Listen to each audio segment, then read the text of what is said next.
What's up, guys, and welcome back to my YouTube channel, Brian Masika Reaction. So guys, I want us to watch today this video. This is a warning. This is an expose from Mia Mottley to the Jamaican government, prime minister, and the Jamaican government officials, the puppet government officials. So let's watch together till the end, and I'll be back with more comments. Remember, if it is your very first time coming across any of my video, remember to like, share, give this video thumbs up, and not forgetting to kindly subscribe. And greeting to my followers and my subscribers all over the Caribbean. So let's watch together. All the time, who sees us and who hears us. We continue to be confronted by problems of blacklisting, which pale into insignificance when compared to climate change, but which destroy our financial sector. The illicit flow of weapons, such that the ease with which people can go into public spaces and shoot and kill others is now regarded as just another item on the news because we promote profit in the manufacture and trade of guns and weapons, of non-communicable diseases that strike down our people in the most insidious of ways because we allow diets that promote the prosperity of a few multinational corporations to become the norm of the day with the food that we eat and the lives that we live. And in the case within our own community, Belize and Guyana continue to face challenges to their territorial integrity. I suppose people feel that because we have talked so long about Belize and Guyana and Cuba, that we can continue to talk about climate change and these other things, and that it is okay for it to be another tick on a UN General Assembly speech. These are all threats to our stability, to the people's stability in our lands. But you know, since last we met, there are other instances and circumstances, not of our making, that may yet destabilize us. And we say it over and over, but we ask who is listening. And you know, we don't come with tales of woe only. The Caribbean has produced excellence. It really has. Nobel laureates, sportsmen who have excelled and are the best in the world of their type, artists, the best in the world of their type, leaders who have inspired previous generations and current generations. We don't come here as a proud people asking for handouts. We don't want and will not be mendicant. What we want, no, what we need is fiscal and policy space. Fiscal and policy space to achieve sustainable development, to be nimble, to adapt, and to innovate in ways that allow us to be true and faithful to the task of bringing prosperity to our people, or as in the theme of this General Assembly, to eradicate poverty, to educate our people, to include all such that there's not some outside and some inside. We want an international order equally that recognizes that there must be different policy prescriptions to suit the circumstances that we all have. And we can still be friends, small and large, north and south, Christian, Hindu, Muslim, all different races, all genders. An equitable and just international order that is truly built on the principles of justice and fairness for all and not just for some. A United Nations that recognizes that as 74 years old we must be able to have difficult conversations as mature people and solve them. Many in the developing world were persuaded or required to abandon policies that were designed for the majority of our population to be transformed. And those policies were fashioned to adopt a consensus that was settled in Washington, D.C. and named thereafter. And that ultimately, regrettably, was about the consolidation of wealth in the hands of a very few. And that's why we have seen the growing inequality that we have seen in the world over the last few decades. That is why too many people over the world have become cynical about governments and about the benefits that they can bring to them. The fueling of the greed of a few threatens to undermine what little gains we have made since independence. And we judge ourselves harshly because independence is a recent phenomenon for us. Others who have taken 150 years to get where they have gotten are still stumbling and falling. And you want to judge those who have had less than 50 or 60 years to operate in a world that has not been made in their image and that does not reflect their interests. This is the fate, my friends, of simply too many. And Mr. President, despite our small sizes, the 14 countries of the Caribbean community have been able to play leadership roles of international import.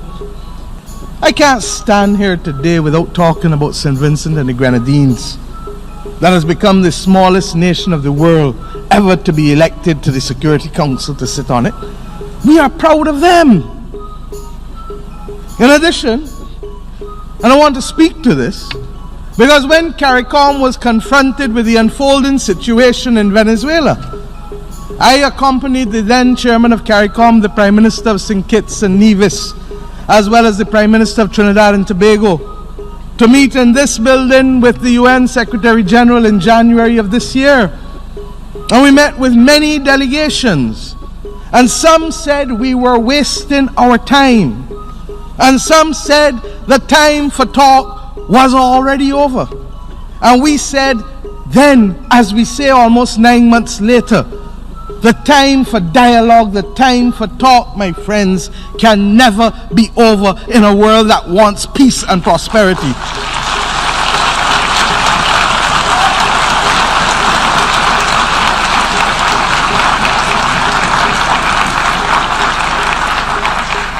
We don't take sides, but what we know is that you cannot propel war over dialogue.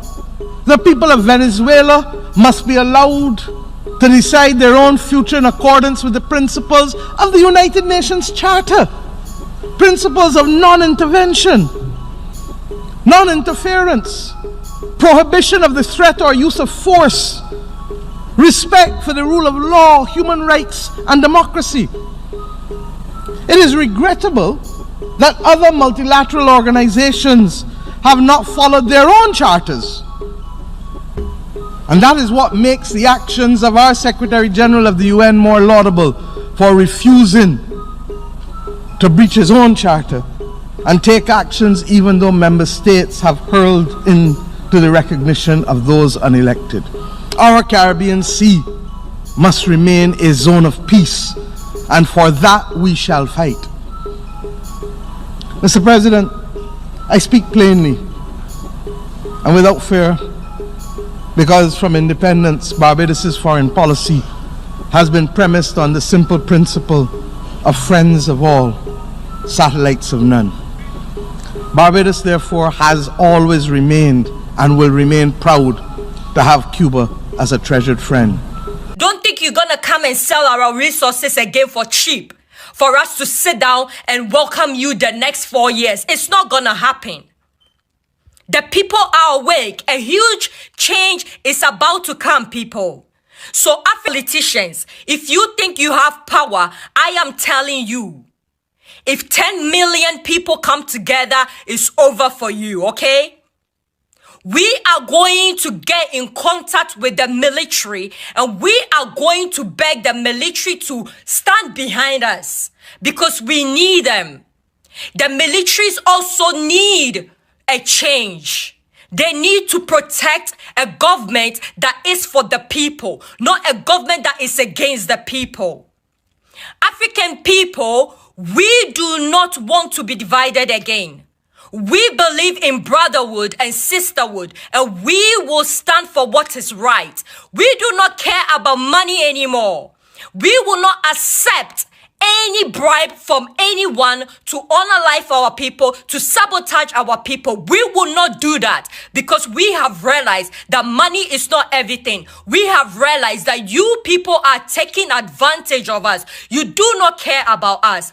You take your girlfriends to Dubai, to all these amazing places. You enjoy yourself. You see your people struggling on the street, sleeping on the street, cleaning the street, working 24/7.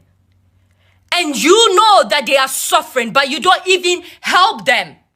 Are you not ashamed, African leaders? Where is your heart?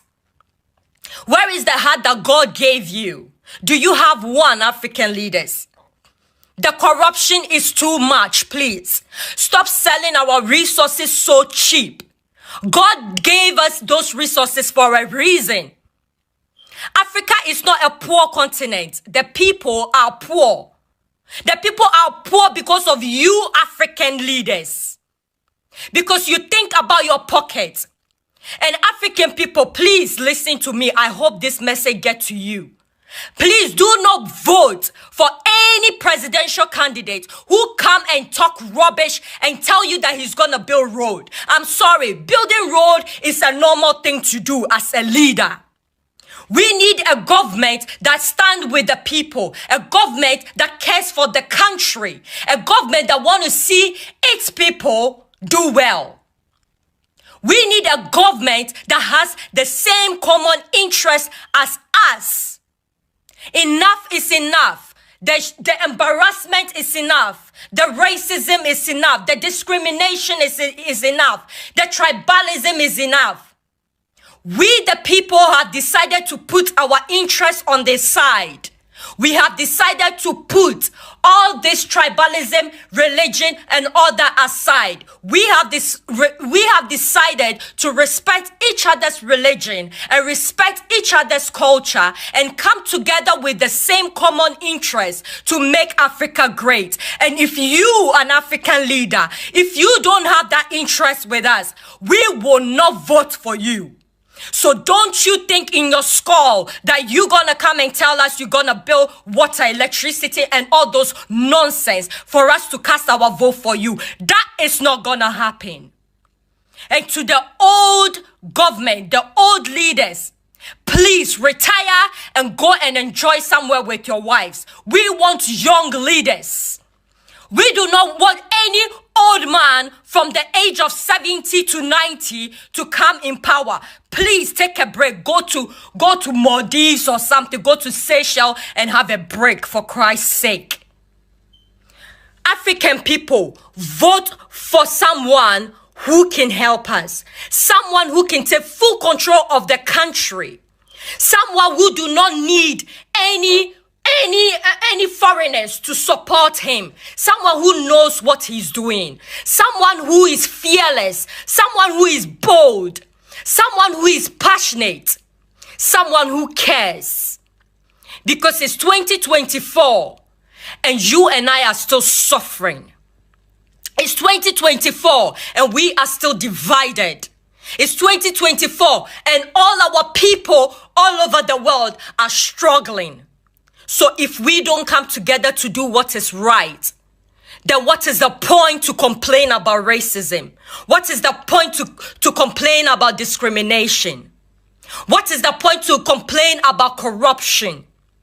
It is not the government to do anything for us. It's us, the people, that need to stand up against these corrupt leaders and march on the street for them to know that, hey, we are united and you cannot break us.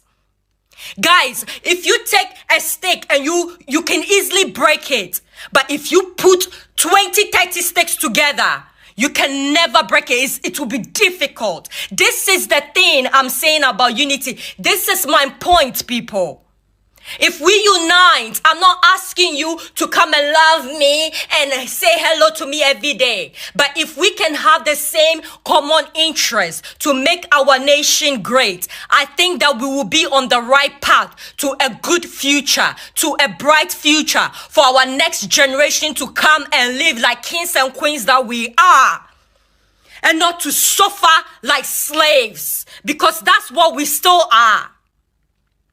I'm sorry, but if you have gold and diamond on your land and you need somebody to come and take your gold and diamond and give you the owner 10% and they take 90%, are you still not a slave? You are, because you do not know the value of your resources. You do not know. African leaders, enough is enough. Congo, we are coming for you, Congo. Hold on tight. The people are going to march for you. The people are going to scream for you. The people are going to fight for you. And whichever country you are that is struggling, we are coming to be behind you, my sisters and brothers. That is how it should be. And if you are against this message, it means that you are not for unity and we don't need you around. If you think that you know that you are African, but you say you are not African, we don't need you around, sis. We're not gonna force anybody to be with us. We're gonna call the people that has same common interests as us. You understand? That is what is gonna happen now.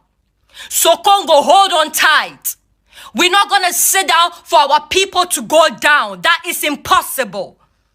Anywhere that is suffering, any country that is suffering, that has our people there, we are going to support our people. And if you love the message that I'm putting out, please use your platform to continue that same message so that it can reach many people. Stop complaining, African people. Stop pointing fingers at the white man. The white man also wants profit. He's not gonna come and take your oil and your gold out of the ground for free.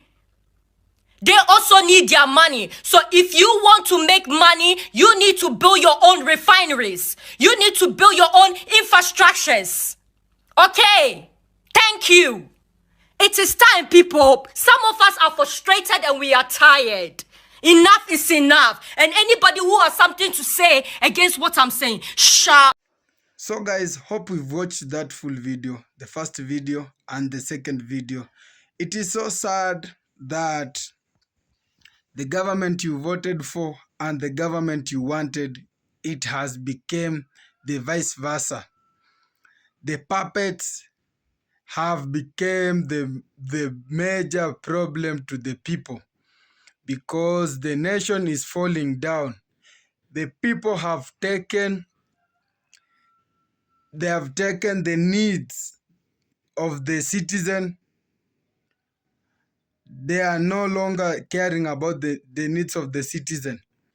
So the citizens are the one suffering because the government officials have become more puppets.